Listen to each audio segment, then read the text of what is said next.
கதையில இருக்கிற அந்த பொண்ணு வந்து சோகமா இருக்கும்போது அவங்க அப்பா வந்து அவங்களை சமாதானப்படுத்துறது, அவங்களை சிரிக்க வைக்கிறது, அந்த பொண்ணுக்காக ஒண்ணு யோசிச்சு யோசிச்சு அவங்க அப்பா சேகரிக்கிறது, இது எல்லாமே அந்த கதையோட பிளஸ் பாயிண்ட் அப்படின்னு நான் நினைக்கிறேன். இதுக்கப்புறம் வந்து அந்த நம்மளோட லைஃப், என்னோட லைஃப்பை நான் ரிலேட் பண்ண மாதிரி இருந்த ஒரு விஷயம் வந்து அந்த கதையில அந்த பொண்ணு வந்து ஒரு கனவு காணுவாங்க. அந்த தேவதைகள் எல்லாம் வர மாதிரியும், அதுக்கப்புறம் அவங்களோட ஆசிரியர்களை பத்தி, அவங்களோட அவங்களுக்கு பிடிச்ச நண்பர்களை பத்தி, அவங்களுக்கு பிடிக்காத நண்பர்களை பத்தி எல்லாம் வந்து அந்த கதையில அவங்க வந்து கனவு காணுவாங்க.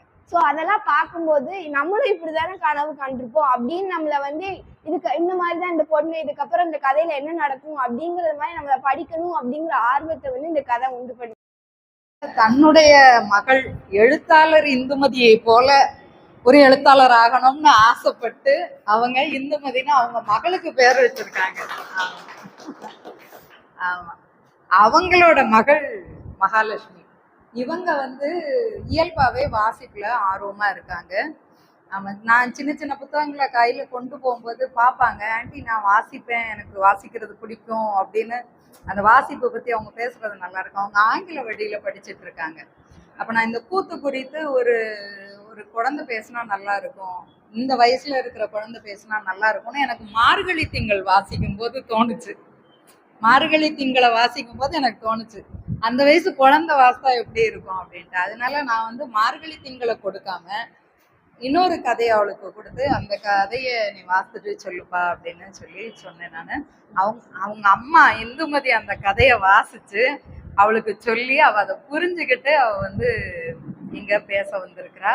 அதனால இப்ப அவ இந்த கூத்துல இருக்கிற ஒரு சிறுகதை குறித்து மகாலட்சுமி பேச போறாங்க. ஒருவேளை அவங்க பிற்காலத்துல கண்மணியை போல ஒரு பாடகியா, ஒரு கவிஞரா, ஒரு எழுத்தாளரா, ஒரு படைப்பு ஆளுமையா வருவாங்க அப்படிங்கிற நம்பிக்கை எனக்கு இருக்கு.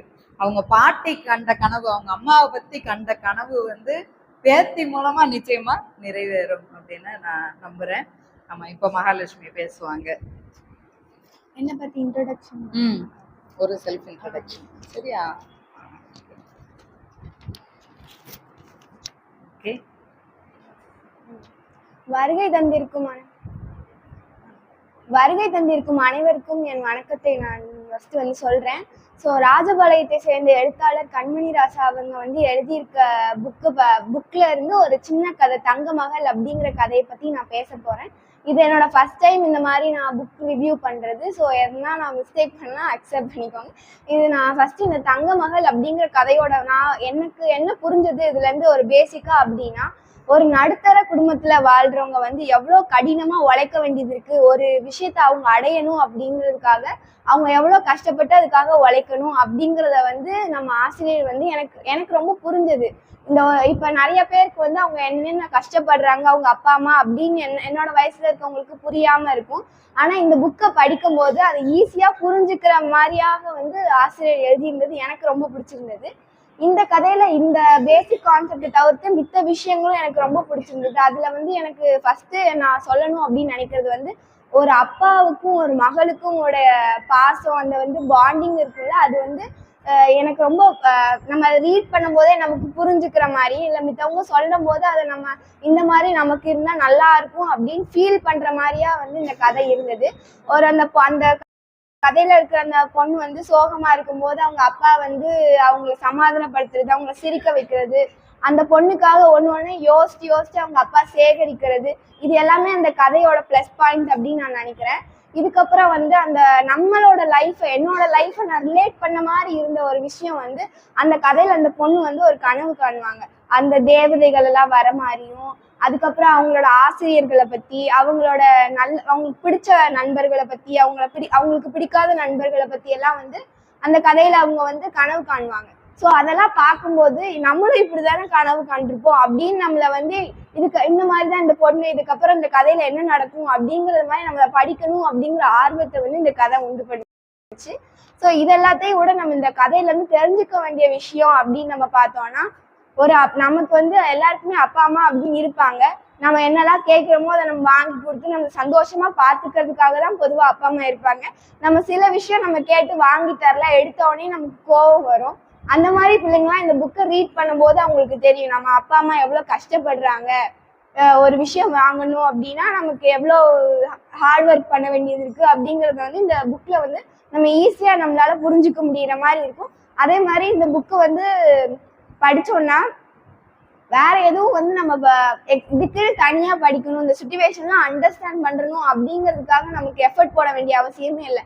அந்த மாதிரி இருந்தது.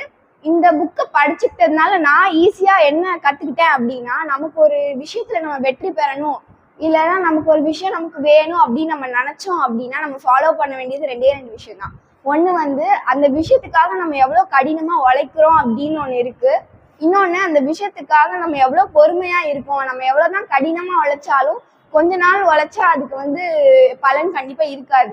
நம்ம எவ்வளவு பொறுமையுடனும் எவ்வளவு கடினமா அந்த விஷயத்துக்காக நம்ம உழைக்கிறோமோ அவ்வளோக்கு அவ்வளோ நம்ம நினைக்கிற விஷயத்த நம்ம வெற்றி பெறலாம் அப்படிங்கிற இந்த கதையில இருந்து நான் ஈஸியா வந்து தெரிஞ்சுக்கிட்டேன். ஸோ அதுக்கப்புறம் இந்த கதையில இருந்து இந்த ஒரு அப்பாவா இருந்தாங்கன்னா அவங்க வந்து என்ன மாதிரி எல்லாம் தாட்ஸ், அவங்களுக்கு எப்படி எல்லாம் யோசிப்பாங்க, ஒரு அப்பாவோட சுச்சுவேஷன்ல இருந்து அவங்க பொண்ணுக்காக அவங்க என்னெல்லாம் செய்வாங்க அப்படிங்கிறத வந்து இதுல இருந்து நான் ஈஸியா புரிஞ்சுக்கிட்டேன். நம்ம நார்மலா நம்ம அப்பாட்ட நம்ம தினமும் வீட்டுல பேசுவோம் தான், ஆனா நமக்கு வந்து தெரியாது அவங்க என்ன நினைக்கிறாங்க, நமக்காக என்ன செய்யறாங்க அப்படிங்கிறது தெரியாது. அம்மா அளவுக்கு அப்பா வந்து பார்த்து வெளிப்படுத்த மாட்டாங்க. ஆனா அந்த கதையை படிச்சுக்கிட்டதுனால ஒரு அப்பாவோட சைட்ல இருந்து அவங்க மகளுக்கு வந்து என்ன மாதிரி எல்லாம் பாசதா காட்டுவாங்க, எப்படி எல்லாம் வந்து உழைச்சு அவங்கள வந்து ஃபியூச்சர்ல நல்ல வழியில கொண்டு வரணும் அப்படிங்கறது இந்த கதையில இருந்து நான் தெரிஞ்சுக்கிட்டேன்.